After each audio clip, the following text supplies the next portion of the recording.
Welcome back to Native Strength. I'm your host, Hypatia Lee. We're going to continue our journey around the Wheel of Bullies. The sly manipulating bullies sit in the Southwest. Instead of working for what they want or directly asking for things, they've learned to play a game to manipulate people into giving in to them. They sit in the Southwest because it's their interpretation of how life works that causes them to behave this way. It's our own interpretation of events that allows us to be conned. If we take them at their word, we'll be controlled by them. It's only when we fully understand their motives and methods that we can count coup on them or prevent them from using us. These people become cunning and devious because they've seen this behavior work for others. They believe that's the only way they can get their needs met. They're not comfortable receiving love, appreciation, and emotional rewards from others for one reason or another, and they've built up walls that prevent them from receiving the positive energy these types of interactions provide. Instead, they have to fill their emotional need for approval with money, physical items, attention, and power. It's become an addiction. These people often attempt to make it look like they're giving us many choices, but none of these options will have any points in our favor. These people want something for nothing. They want to benefit from every interaction without leaving anyone else anything of value. The Southwest bully is an expert at finding what we feel guilty about.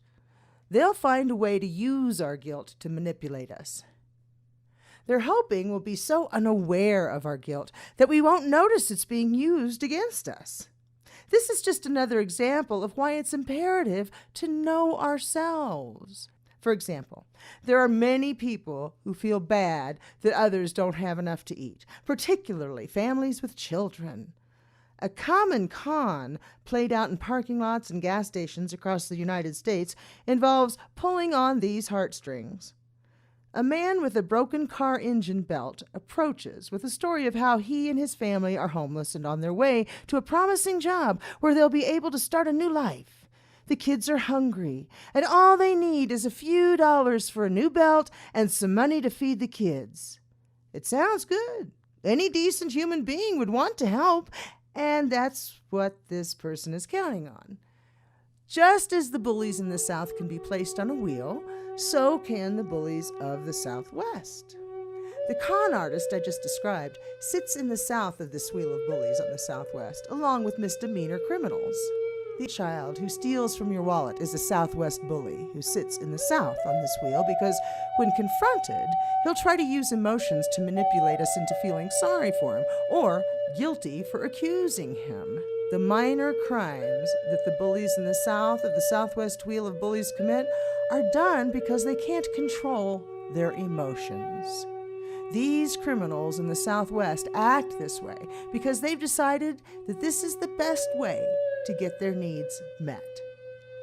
In the west of this small wheel of Southwest bullies are those in codependent relationships.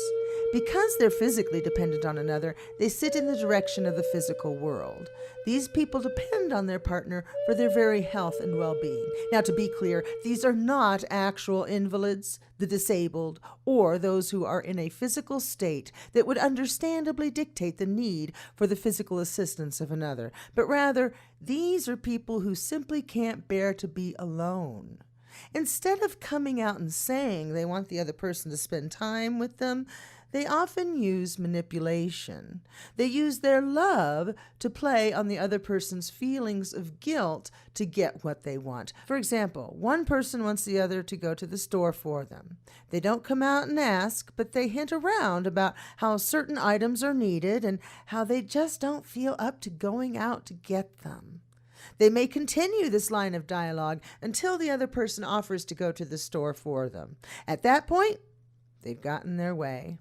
In playing this game, instead of coming out and asking for what they want, they've chosen to manipulate. Even though if they had thought about it, their partner probably would have been happy to go to the store if they'd just come out and asked in the first place. This is a learned behavior that can be changed through consciousness and awareness. Unfortunately, many people don't take the time to examine their own behavior. In the north, on this small wheel of Southwest bullies, sit our politicians and governmental officials. These people become sly, deviant bullies when they don't follow the will of their constituents, but instead make policies favoring special interest groups that contribute generously to their campaigns. They sit in the north because they use their intellect to control others. If they were honest about why they vote the way they do, they wouldn't get reelected, and so they play manipulative games with words to appease their donors and keep their voters in the dark. In the east of this small circle of bullies in the Southwest are those who use their sexual attraction and beauty to manipulate others into giving things to them. These people sit in the east because if their victims would simply use their enlightenment, they wouldn't be influenced by them. Women who live off of unwilling sugar daddies, and men who are supported by their girlfriends while they stay home playing video games sit here. Now, to be clear, this does not apply to those who truly love another who may just happen to have money or be significantly older, but only to those who are using such people purely for their own economic advancement. This also doesn't apply to those who are working in a job that is honest about the fact that one is paying for the attention of another, such as an erotic dancer or sex worker. These are professions, trades, where everyone involved knows what to expect in the transaction. People enter into these activities with full awareness. Bullies in the Southwest are sly and manipulative. They thrive on keeping you in the dark. Can you see how all of these Southwest bullies focus on things we really don't want to admit to ourselves? Because we're unwilling to face these things, we're vulnerable to their manipulation. In the first example I gave about the man wanting money to fix his car to get his family to a new life, I was unwilling to look at the possibility of manipulation because I felt guilty for having enough money to eat when others did not.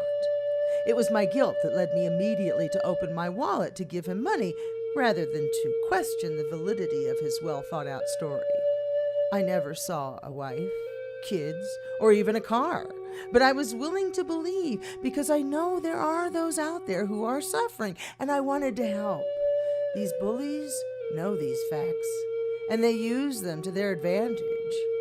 If we're not willing to look at our own desire to help as a possible weakness, we can be taken advantage of by such people.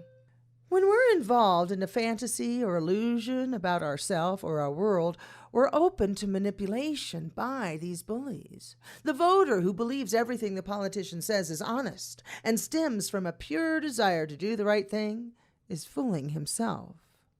So, the way to count coup on these Southwest bullies is first to open our eyes and mind. We have to know the facts and not be afraid to be honest with ourselves. If we don't know ourselves well, these bullies will continue to have power over us. One of their favorite ploys is to convince us that we don't know what we're talking about or that we don't understand the situation. It's our own insecurity that keeps us from counting coup on these bullies. When we encounter a bully in the Southwest, our subconscious has drawn this person to us so that we may be made aware of our own fears and insecurities. These bullies won't be able to manipulate us if we're aware of these issues.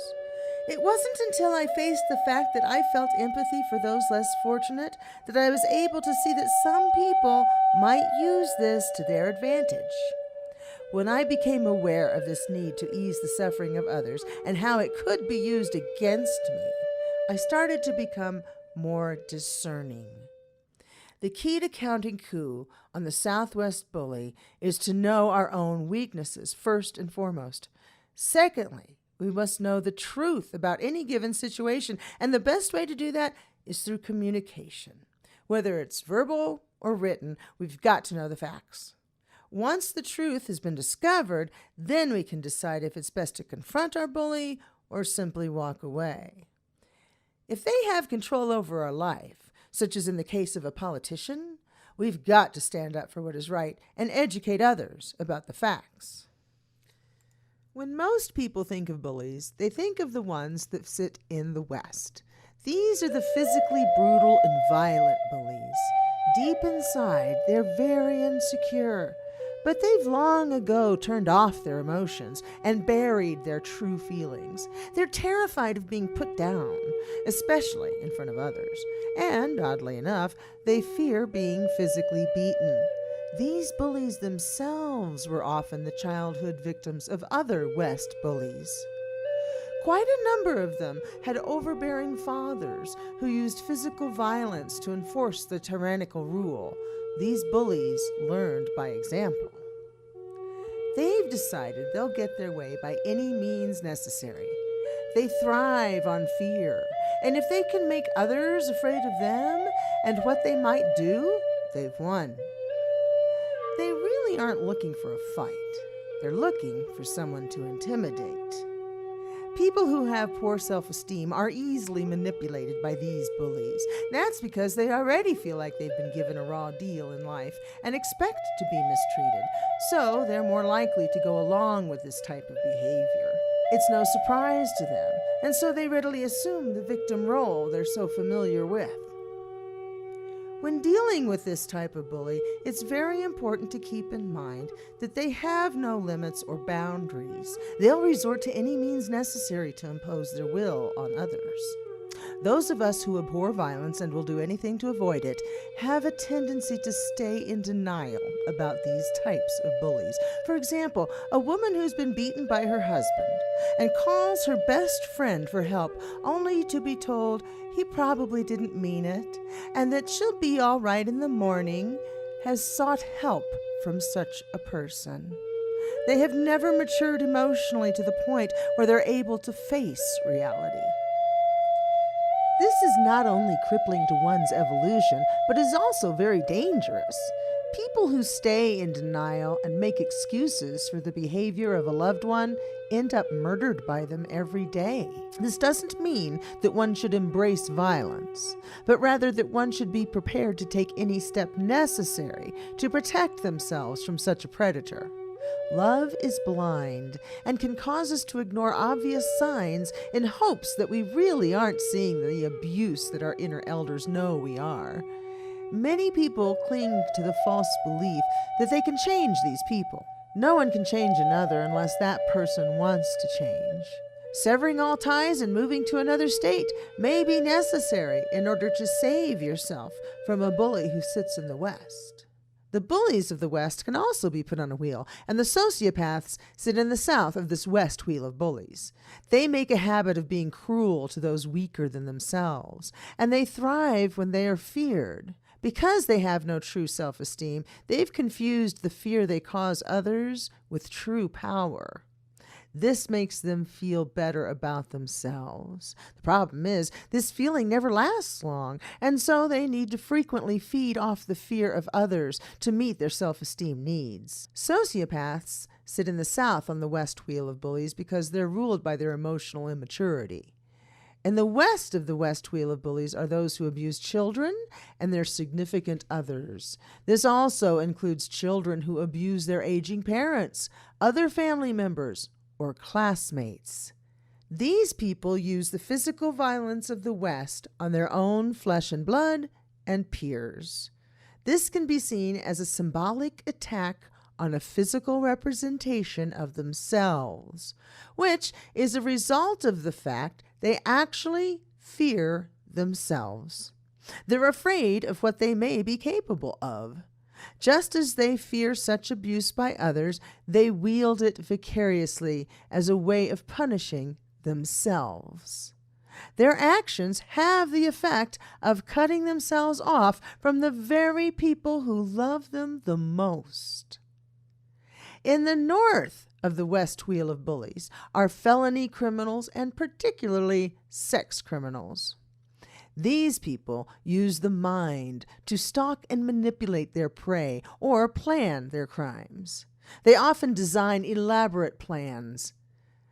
They can also be very patient, waiting for just the right time to strike. These bullies all use the powers of the West, their body and the environment, to physically attack. If they're successful, they'll impact your energy, strength, health, and sanity, and they may even take your life. These bullies are powered by fear. They fear losing, being beaten, or shamed. But their biggest fear is that they can't get their way unless others are afraid of them. They doubt that others love them enough to do for them simply because they want to see them happy. There are only two ways to count coup on this type of bully: fight or flight. Those who are trained may wish to fight back. Most people who physically stand up to such a tyrant find their oppressor running away, never to return.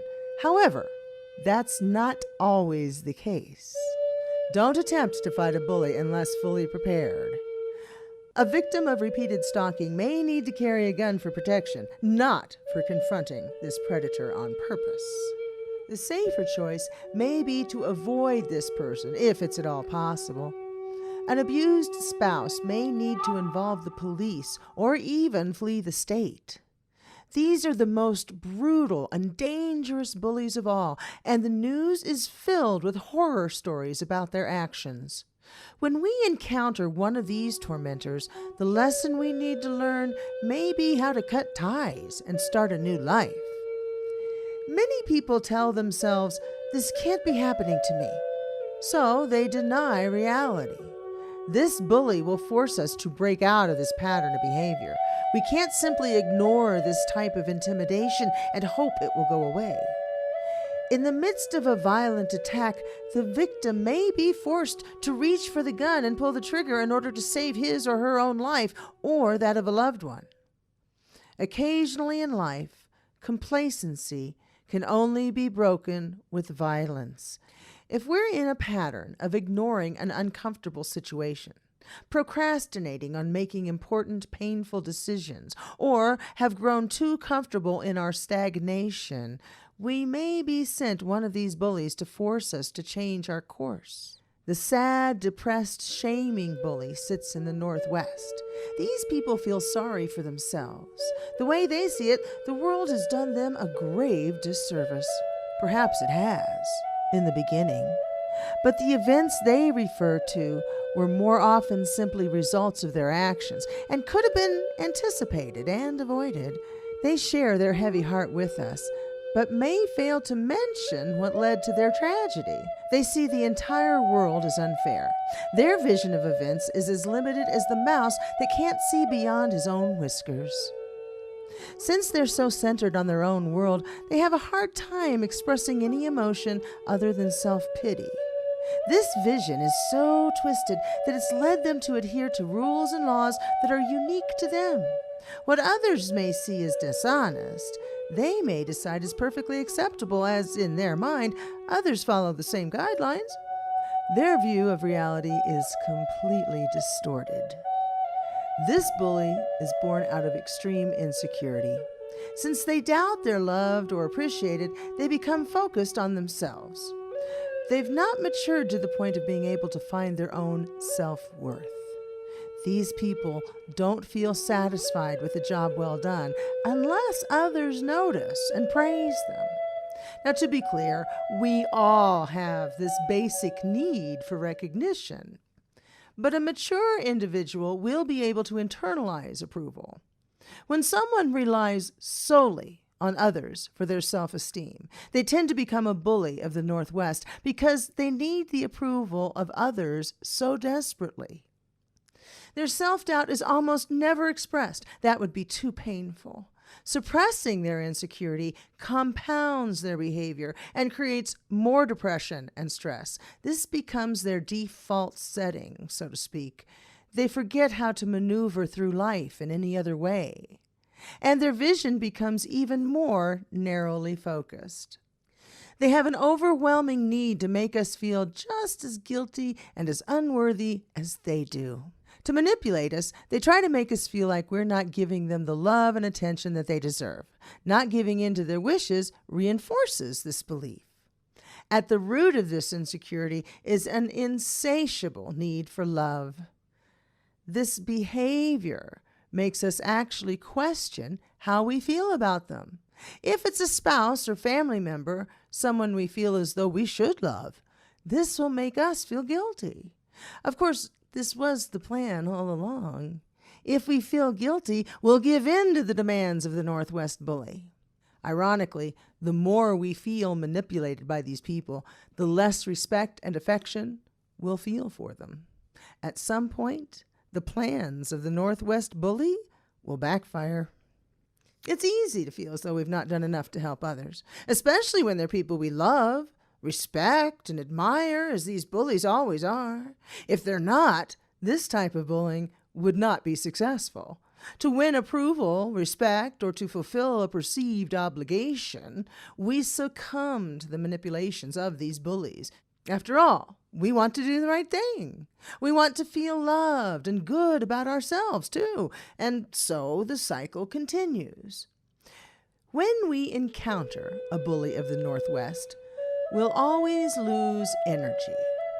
Obviously, we lose energy and focus if we give in to them, but it also takes energy to overcome the effects of these people. As long as they communicate that they question our love, we'll spend energy trying to reassure them. It's a bottomless pit, though, that can't be filled because it requires self-love that no one else can give them. For example, I love my son dearly, but he suffers from an affliction that makes it hard for him to accept that someone would love him unconditionally. The more I gave to him, the more he demanded. The only way to show him he was capable of taking care of himself and that I would no longer be his physical punching bag was to move out of the state. Since then, he's purchased land, built his own home, and is no longer on the streets. The only way I could show him he was lovable was to leave him so he could discover it for himself. This took tremendous energy, and it affected my personal self-esteem. All the insecurities my son projected onto me stuck for quite a while. It was very difficult to break free from the effect of his words, but the results were exponentially worth it, not only for me, but obviously for my son. As always, these bullies can be placed on the wheel of life. Our social and cultural image makers are in the south of the Northwest Wheel of Bullies because they use our emotions to make us feel like we need to conform to be accepted. These are our peers. When we don't make choices they agree with, we're met with guilt, blame, and shame. In the west of the Northwest Wheel of Bullies are our codependent significant others. They doubt our love for them and use their sadness and shaming to make us feel guilty for any steps towards independence. They interpret autonomous behavior as a direct threat to the relationship, and by proxy, as a personal assault. Because they're threatened by any signs of individuality, they actively try to limit our interactions with others and perhaps even our ability to move about freely. This makes it almost impossible to avoid a relationship triangle where there's a persecutor, a rescuer, and a victim. These roles change frequently. One person will be the persecutor, one the victim, and the relationship will take the role of the rescuer. The next day, the former victim may be the persecutor, the relationship may be the victim, and the persecutor from the day before may play the role of the rescuer.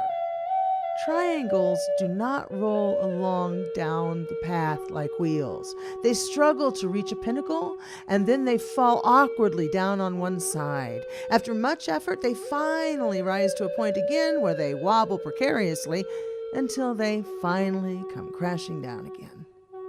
In the north, on the Northwest Wheel of Bullies, are family relationships. The example I gave of my son sits in the north. It can be reversed, as parents can unwittingly try to manipulate their adult children when they're lonely in their elder years.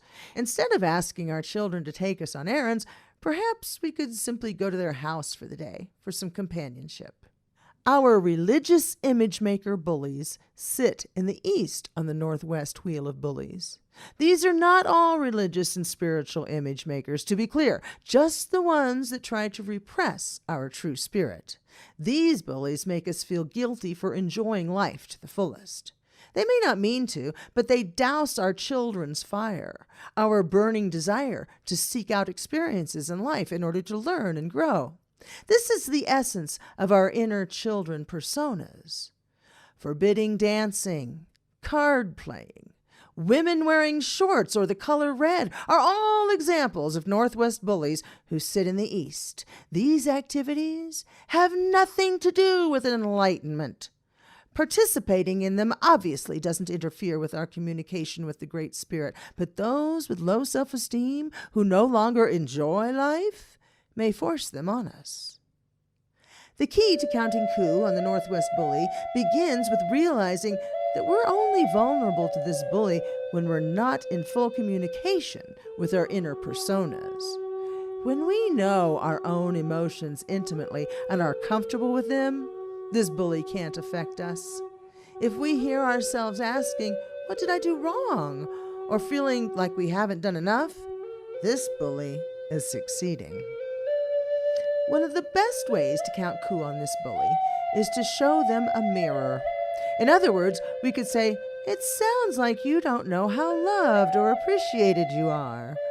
Using logic to show them how we have repeatedly shown them our love in the past will remind them of what they've forgotten. It's important to use humor with this bully, lighten the mood, and perhaps explain your own personal path towards enlightenment for this lifetime to show why you can't do what they want. We have to maintain a healthy sense of respect for our own self in order to set good boundaries. When we free ourselves from the Northwest bully, we'll find our entire demeanor lightens and we get a clearer view of our path. We often find our advancement is greatly accelerated once we're no longer affected by these bullies. I hope this helps you on your path. Until next time, wishing you lots of native strength. Ay, ay, ay,